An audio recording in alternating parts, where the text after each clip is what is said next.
is this Savant guy? Who is he? Why are we even talking about him? Why? Seriously, I'd like to know. So would I.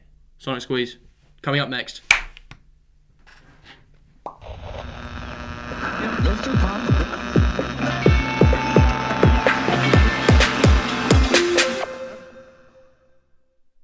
Today, ladies and gentlemen, we are talking about Seattle experimentalist Kerry Lima and his retrospective collection of songs from his 80s studio project, Savant.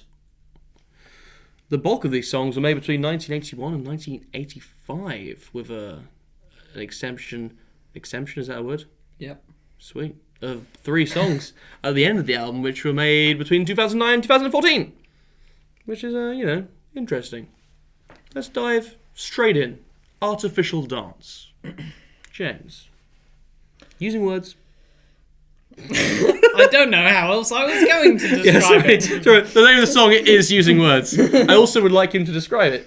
Using words. I actually really liked it. The percussion over this whole album. Whoa, you're not James. Let him finish. The percussion. No, let him finish, James. The percussion, yeah. Over this whole album was so awesome. James, what did you think of the percussion? I thought that the percussion over this whole album was awesome. Oh, over the... I actually think that over the whole album. Oh, we're doing that whole say the same thing. Yeah, let's stop. Awesome. Drum sample's good, Yes. No, I think they were just real fucking drums. but it was repeated throughout the whole thing and they sound exactly the same. I'm pretty sure they were sampled. Nah. Fact. Moving on. Well, the drums sounded good. Over what if you were to give it like a time span of how like long the drum sounded good for? Like over a space of what would you say it sounded good for? Sometime between the start of the song and the end of it. Okay, like over the whole album? Something like that. I would describe the music on this album as experimental ambient funk dub. Get Out. How would you describe it? I would describe it as experimental ambient funk dub. Duh. Funk dub? No, I would go experimental electronic jazz. I actually felt as though there were some jazz elements going on. I could see it a bit having jazz. Everything that was kind of playing with it. I'm not going to say everything that was playing with itself. Well, you just did.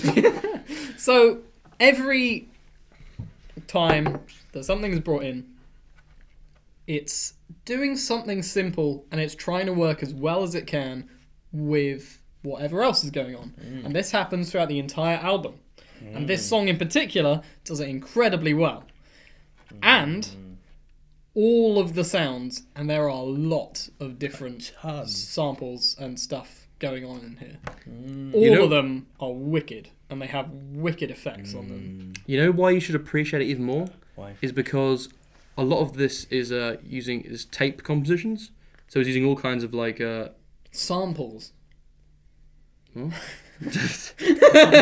I know a musical word.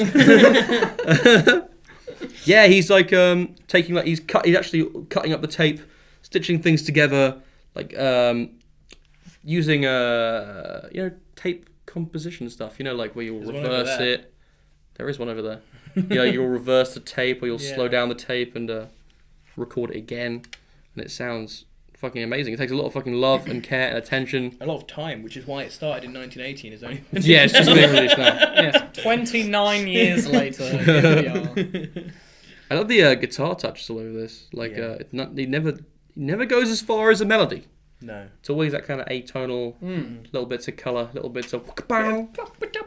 And you're like, oh, well, hey, whoa there. That's a nice little touch. There's a lot of very choppy like keys and bass stuff as well. And vocal snippets. And yeah. But the bass lines throughout the whole album. The album is like full of these like funky bass lines. Yeah. And when the bass line comes in on this first song, I'm like, okay, now I'm in the groove. Yeah. Now I'm with it. It's real good.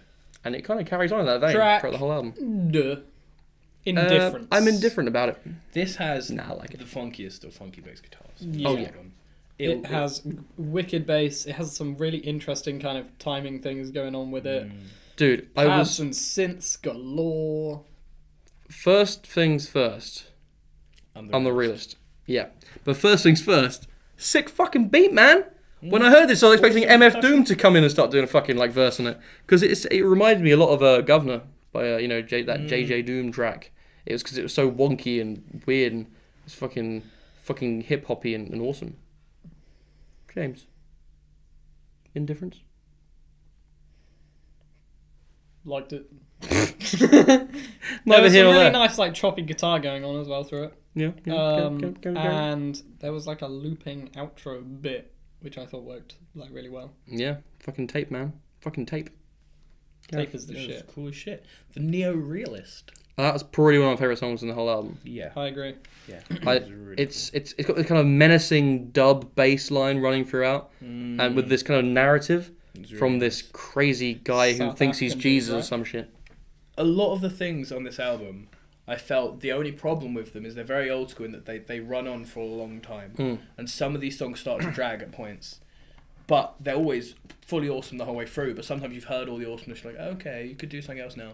But this one, because it had the sort of narrative thing going within it, even though it was sort of probably one of the least varied song of all of them, it just had that awesome bass line of instruments. And then it just kept doing that, and the vocal just sort of carried the time it was on for. And as soon as the vocals dropped out, percussion came in to replace it, and it was wicked percussion as well. Do you ever get worried that, like, all the people making music back then just believed everyone listening to their music would be on drugs, Yeah. and it would little like bit. transform the music into this Perhaps. amazing masterpiece of awesomeness? So, like, it's fine. People will have plenty of time to get into the music. They'll need that much time because they'll be this off isn't their a, this face is a on fucking. some This sort isn't just music. This of is an weird experience. substance. Shadow in Deceit. I think also one of the best tracks on the album. I think this had the coolest bass line. Upbeat and chaotic, but then it kind of finds a uniformity when they introduce what I think is like a processed steel drum kind of Yeah, thing. it sounded like sort of steel pans a little Yeah. bit. Well, I said I was at this Gamelan concert last year, and this is how I imagine that would have sounded if all the players was tripping balls, just really fucked. I'd on be acid. surprised that they could keep time. I wouldn't. But They this were was fucking probably the most practiced. melodic song. I think this song also was one of the nicer progressing tracks. Yeah.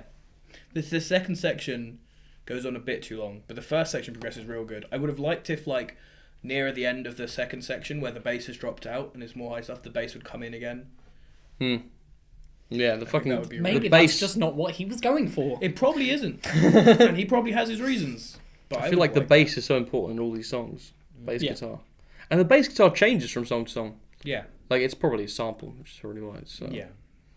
But yeah, nice little fucking bass guitars. I all over really this. enjoyed that song. And They also had there was some, like a like- pedal steel sounding thing, but I Yeah. think it could have just been a guitar with someone with a There volume were, pedal or something. yeah, there were like guitar swells and pads, strings, and even just like plucking the guitar strings sounded really cool. Yeah, And it was all it's- done very tastefully. It's very trance-like. If you're into meditation, go for that shit. Shadow and Deceit. Deceit. Yeah. But anyway, Track 5. The If you want- Shining. If you want a bit more brightness, Whoa. from the shadow, you go to a Shining. Oh, I see. The Shining Hour. The Shining Hour. This track is pretty messy and Had a disconcerting. really nice atmosphere. How do you feel about it? I didn't like it. I thought it was one of the weaker songs on the album. I thought it had a cool I'm not atmosphere. saying it was terrible. Yeah. I'm just saying compared to the previous Yes. 4, which I think were all incredible, It had a cool It atmosphere drops. and interesting sounds, but it didn't go. it didn't go anywhere. When I was trying to like compartmentalize the song, I started to feel sick because I just couldn't do it. Everything was happening, and I was like, I don't know where the fuck I am anymore. I think I know why. The synth notes, I'm pretty sure, are just random. Oh, I'm pretty sure it's because I hadn't slept for many days when I listened to it. Nah, No. it's not that. There were some processed vocals on there, sounded wicked. There were some synths on there that sounded wicked. There was a telephone ringing. There was a metronome that seemed to go on throughout the whole track. Yeah. That was Yeah. kind of weird. But yeah, it was good. And No, the bass sample in that The was bass good. was one of my favourites Yeah. ones. It was like this, had this big round kind of reverb sound to it. Unlike some of the other tracks where some of the bass sounds quite aggressive. But But it seemed to just be... It had a music video as well. did it? Sorry, did it? Yeah, released by the record label on their YouTube channel. Shit. It has a music video. And it's... Odd. Well, if they're choosing this as like a Yeah. single, Yeah. It's I odd. wouldn't have done that. it doesn't come across in any way as being more accessible than other tracks or better than other tracks. So it's an odd choice. Knowledge. And Action. We're fucking good today. We're on it, you know? very Brian Eno, this this song. Yeah, this was really cool. It had not a lot going on in it, but it used very minimal sounds in a very interesting way. Really There was this kind of like relentless and frenzied beat with lots of tribal sounding drumming the on rhythms. There was lots of polyrhythms going on here, and they were cool as. Oh, this is the one with the African dude, isn't it? Yeah, Yeah. it's cool as hell. Yeah. It's like Long speaking song. about countries and actions and condemnation between Africa, Cuba, South Africa, and African countries. It's interesting as well and because it's sort America. of fitting the thing of it. He's kind of just like telling you stuff. Yeah. Like, he's not really like singing or telling a story. He's just It's just sort a of news explaining reporter. Stuff. It's like a news reader. Sounds like. Yeah, it's cool. Anything else got to say about that song? No, next song. Heart of Stillness. Heart of Stillness. Jack. Heart of Stillness. Heart of Stillness, I thought personally was the worst song on the album. I said another kind of drunk beat from Savant. For me, it was too subtle. I mean, when you're doing a style like this, which is you're having not much going on, but everything needs to be interesting, work well with it the whole time, I felt as though it was a bit too subtle and Not not enough a lot. is happening. Not enough was happening. And it was 7 minutes and 18 Some of the songs on seconds. here are undeservedly long. Undeservedly long. This song nice sounded percussive like sounds, it sounded though. like rainfall to me. A lot of these like percussive sounds. In it. And there was also definitely like the sound of someone stirring some drink or something, like a spoon in some tea. Oh, I'm real thirsty now. And it was it got annoying. It got annoying, but it wasn't a bad song. Well, have you ever tried doing the stationary dance? I like No. this song. I like this song a lot. But I did. It's like a this more song steady beat on this track Yeah. with Fat, some nice slap bass popping loop. bass. It was well good. Say that again. Fat, popping bass. Nice. Is I it like buttery that. biscuit base? Something like There's that. a lot of plosion. This is definitely probably the most accessible. Yes. You could give this to almost anyone, they'd be like, yeah, I can enjoy this. The synth. I mean, people that are into that kind of music. the synth and the vocal samples really reminded me a lot of Boards of Canada. And there wasn't really enough going on with the beat for it to be Boards of Canada-ish because it was just to kind of dull that beat, which is weird because all the beats have been insane on the other songs. Yeah. It's like But why I did thought only... the drums were really nice on this. They wasn't as interesting percussion-wise they're more as the rest, but they were like big. They were all good. And it had like a really it was- funky it had a keyboard funky thing rhythm, at the yeah. end. Sensible. And sensible music. Sensible music. I love this track. Really cool atmosphere. It was It's- real chill, Yes. real minimal. I feel like there's so much happening in it though. Very subtle keyboard, Yeah. very subtle pads. But for me, again, I think it was just a bit too subtle for I me. thought with for me, this, I I loved felt there was so much going on within the sounds that I really got into this. It's such a big, nice, full atmosphere, and you're just sitting there, just like all of these things are doing all these things. There's, Yeah. there's this drone Things. that's from the beginning to the end. There's this drone, and the drone just kind of evolves and changes, and it's so sleepy and chilled and fucking dreamy as fuck, and it's just good. Just go and listen to it. Sensible music. For once, it was sensible.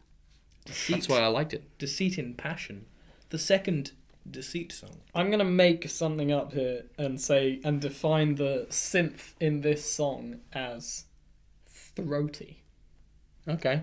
guttural. Mm. It had this weird timbre to it. Ooh. I loved it. I didn't love the song. I loved Yeah. the synth. Yeah. I didn't like this one very much. It was Nah, I thought upbeat the and it had a good song was great. foundation for further progression, but unfortunately, I'm pretty sure this is somewhere around the time in which we're listening to unreleased tracks. No. That only comes in Facility. In Facility? Yeah. Oh. Anyway, yeah. But you feel dumb, but now don't you? With No, capital not B. necessarily, because I thought that this album was the album which was originally taken Yeah. from 1980, whatever it was, Hmm. plus some unreleased stuff, plus some stuff taken off of his like debut EP. That is what I was told by the record label that released it.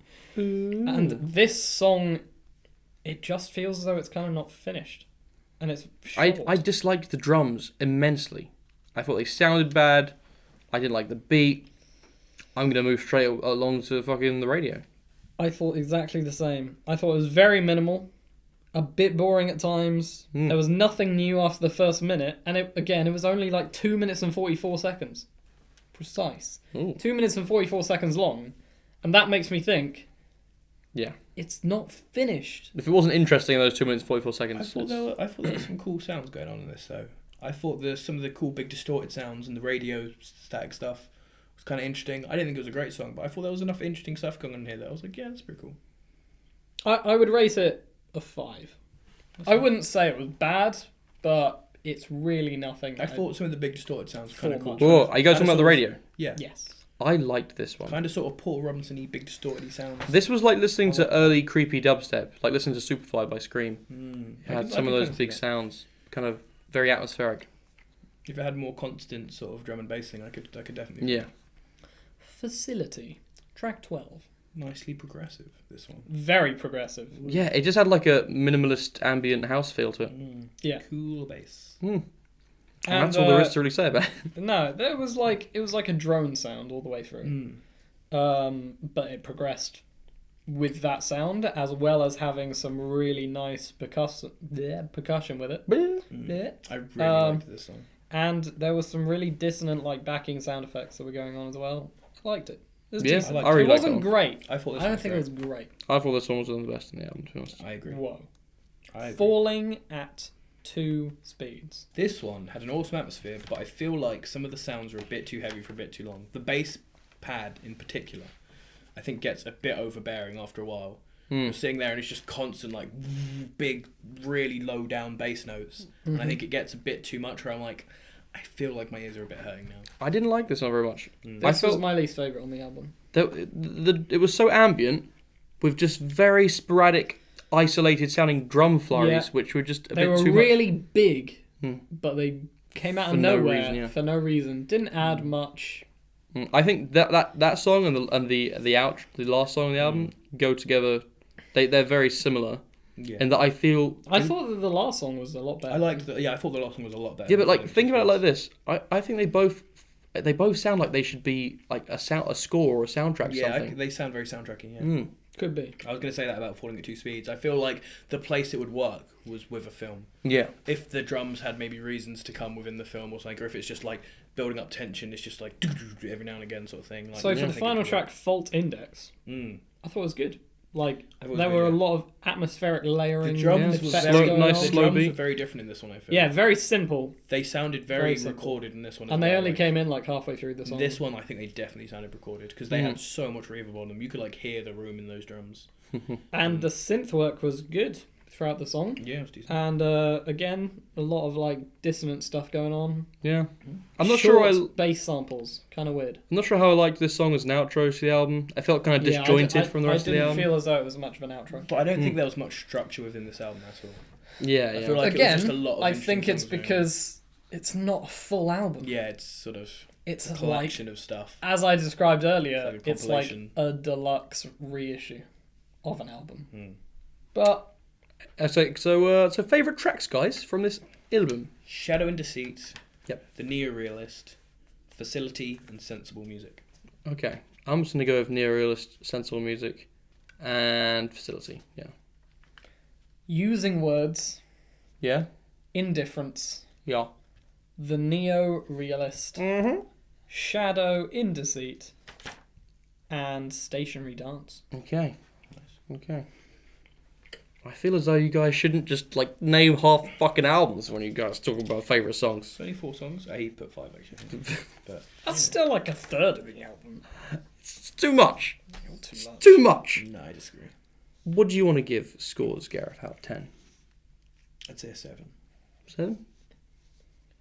I was really wanting to give this album an 8 Same. until the last half of it, where I was like, it's kind of just falling off. I wanted to give it an 8, but it doesn't go enough places. I think It's the too much original of the same. album, probably an 8.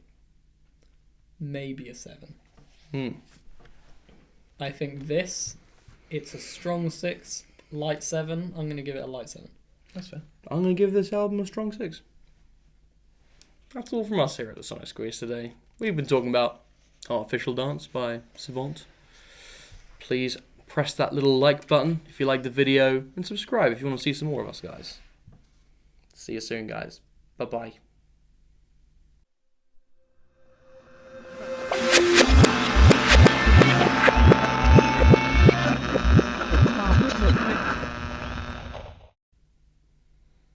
Predictions. I thought you would give this a 6. Oh, I did. I thought James wouldn't like this as much. I thought you'd give it a 5. It's like you just don't know me. Experimental electronic jazz.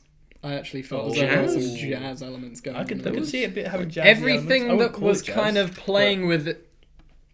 I'm not going to say everything that was playing with itself. Well, you just did.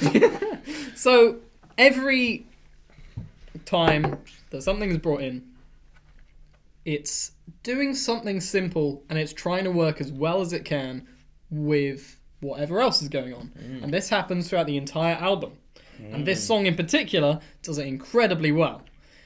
And all of the sounds, and there are a lot of different samples and stuff going on in here. All of them. Same thing. Yeah, let's stop. Awesome. Drum sample's good, Yes. No, I think they were just real fucking drums. but it was repeated throughout the whole thing and they sound exactly the same. I'm pretty sure they were sampled. Nah. Fact. Moving on. Well, the drums sounded good. What if you were to give it like a time span of how like long the drum sounded good for? Like over a space of what would you say it sounded good for? Sometime between the start of the song and the end of it. Okay, like over the whole album? Something like that. I would describe the music on this album as experimental ambient funk dub. Get out. How would you describe it? I would describe it as experimental ambient funk dub. Duh. Funk dub? No, I would go... The album which were made between 2009 and 2014. Which is, interesting. Let's dive straight in. Artificial Dance. James. Using words. I don't know how else I was going to describe it. Sorry, the name of the song is Using Words. I also would like him to describe it. Using words. I actually really liked it. The percussion over this whole album. Whoa, you're not James. Let him finish! The percussion. No, let him finish, James! The The percussion, yeah. Over this whole album was so awesome. James, what did you think of the percussion? I thought that the percussion over this whole album was awesome. Oh, over the... I actually think that over the whole album. We're doing that whole playlist. Are wicked, and they have wicked effects on them. You know why you should appreciate it even more? Why? Is because a lot of this is using tape compositions. So it's using all kinds of like... Samples. Huh? I know a musical word. Yeah, he's like taking like he's actually cutting up the tape, stitching things together, like using tape composition stuff. You know, like where you'll reverse it. There is one over there. You'll reverse the tape, or you'll slow down the tape and record it again, and it sounds fucking amazing. It takes a lot of fucking love and care and attention. A lot of time, which is why it's... Who is this Savant guy? Who is he? Why are we even talking about him? Why? Seriously, I'd like to know. So would I. Sonic Squeeze, coming up next.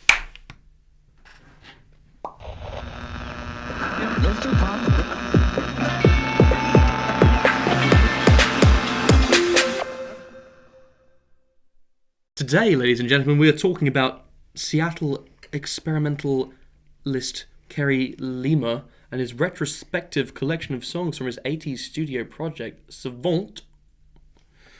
The bulk of these songs were made between 1981 and 1985, with an exemption, is that a word? Yep. Sweet. Of 3 songs at the end of